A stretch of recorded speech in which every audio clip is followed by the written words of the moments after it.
Jennifer has been the loyalty program manager of an Asian-based program entitled FGP. She is ambitious to expand the program and obtain more customers and merchant members due to success of the program over the past 8 years. But what is FGP? The FGP is a customer loyalty program that consists of 3 merchant members, these being a petrol station chain, a grocery store chain, and a fast food chain. It is important to note, however, that the 3 chains are independent firms. However, they unify under a single customer loyalty program. That means when a customer spends even $1 at any of the 3 firms, they are rewarded with 1 point. This 1 point is equivalent to 1 cent that can be redeemed at any of the 3 firms. The firms believe that this program creates customer value, but also, and more importantly, creates customer loyalty in the long run. As stated, Jennifer is considering adding more firms, but realizes this could be a potential problem.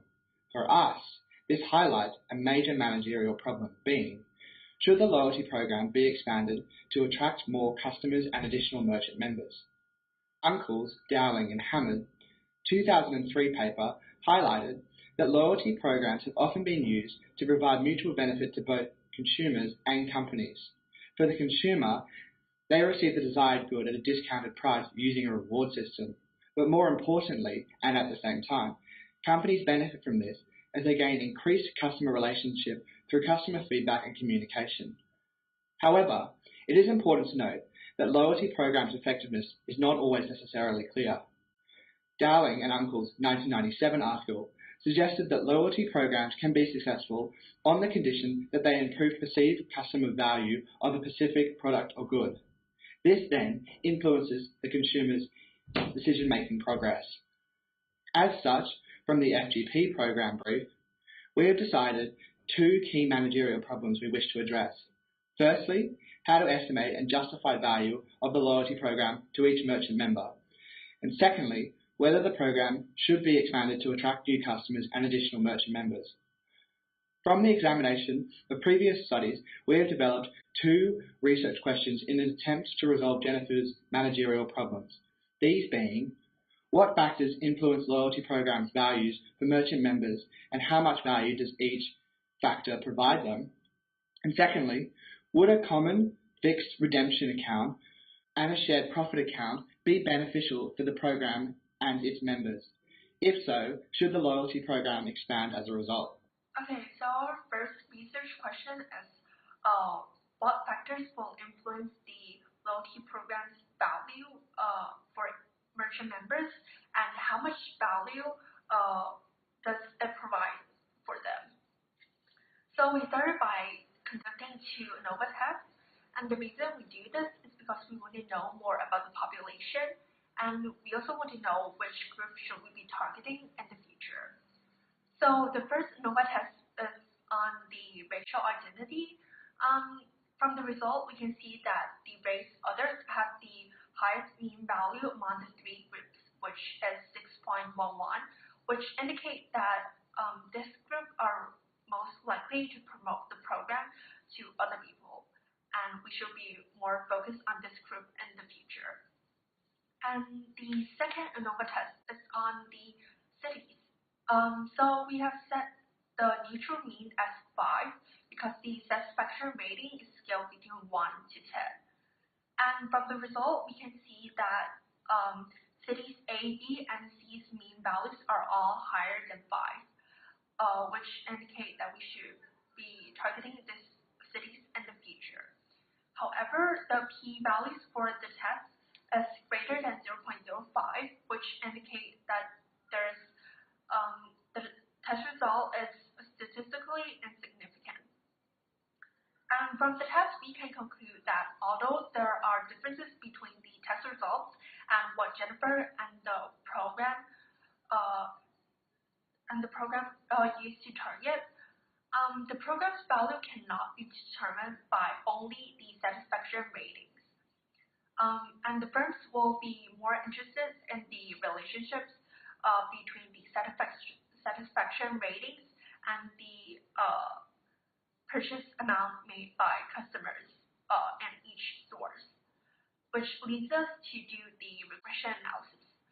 So we started by sorting out the data and calculate the total purchase amount for each customers and each store.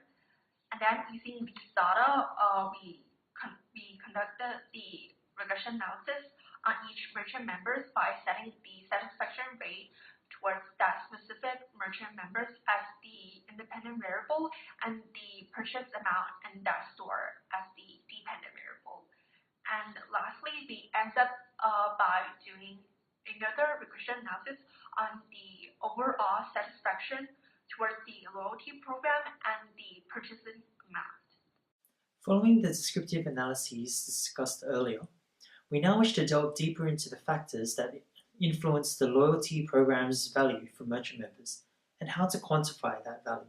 To assess the relationship between customer satisfaction ratings and purchases, we first need to perform linear regressions of customer purchases at each firm and their corresponding satisfaction ratings. Then we can evaluate the results of these regressions to determine the options and directions that Jennifer and the loyalty program should take. Looking at the regression results of customer purchases at the fast food firm and their respective satisfaction ratings, we can see that a 1-point increase in satisfaction leads to around a $24 increase in purchases. Furthermore, as the p-value is less than 0.05, the result is statistically significant. However, it is important to recognize that as the r-squared value is quite low at 0.207, the model doesn't fit quite well, suggesting that there is significant variability in the population. The result of purchases made at the fuel firm with their corresponding satisfaction ratings indicated similar findings. First, there was a significant increase in revenue. Satisfaction was increased, with a 1-point increase in satisfaction leading to a $414 rise in purchases made. Again, the p-value was less than 0.05, so the results are statistically significant.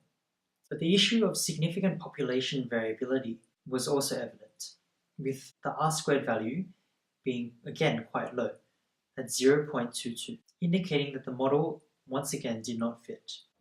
The regression results of the grocery firm followed the same pattern as the previous two outcomes, showing an even greater change in revenue when satisfaction grew, with a 1-point increase in satisfaction leading to an incredible $1,816 growth in revenue. The result again was statistically significant with a p-value less than 0.05. However, the model this time proved even poorer than the previous two, with an r-squared value of 0.02. After this, we performed a linear regression of the overall satisfaction of the program and the total purchases to see how they were related. We found that for every 1-point increase in satisfaction led to an increase of $525 of total spending, which was again significant due to the p-value being less than 0.05. But yet again, the problem of population variability was apparent, more so in this regression as the r-squared value was 0.0111.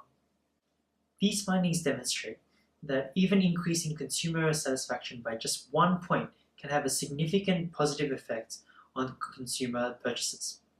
While there may be some discrepancies due to poor fit due to variability, this does not disqualify the data as all have significant p-values. Another point to note is that several of the data points were duplicated, most likely due to couples sharing the same customer ID. These were removed as we cannot tell which individual of the couple made the purchases. From a managerial perspective, satisfaction is a key influencer in each firm's sales, which should be targeted as it has a considerable effect on revenue and also profits. For research question number 2, we are evaluating whether or not we should implement a common fixed redemption account and a shared profits account in order to benefit the program and the merchants in it equally. And if so, should the loyalty program expand as a result?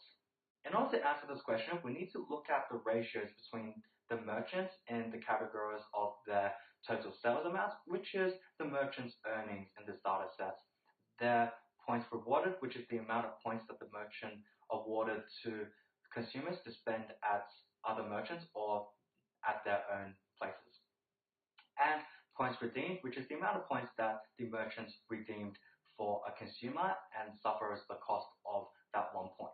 We know that 1 point is worth 1 cent, and these are the ratios that we came up with. In this part of the presentation, all ratios are formatted as fast food, fuel, and groceries. So in order for a shared profits account to be absolutely necessary, we need to have at least one merchant to be making more profits than other merchants in this loyalty program. And this is just the case, as we can see that fuel and groceries are making significantly more profits than fast food. After some calculations, we can estimate that fast food is losing $2,683.48, which is 5% of the total sales amount in this data set. And while fuel is making a profit of $5,524.67, which is a lot more than fast food. So this means that it is necessary in order to have a shared profits account. And likewise, for a common fixed redemption account to be absolutely necessary, we need to have at least one merchant to be redeeming a lot more points than the other merchants. And this is also the case in this data set, as we can see that fast food is redeeming almost twice as much as fuel does, even though that fuel is actually giving the most points away. Fast food is suffering more of the cost.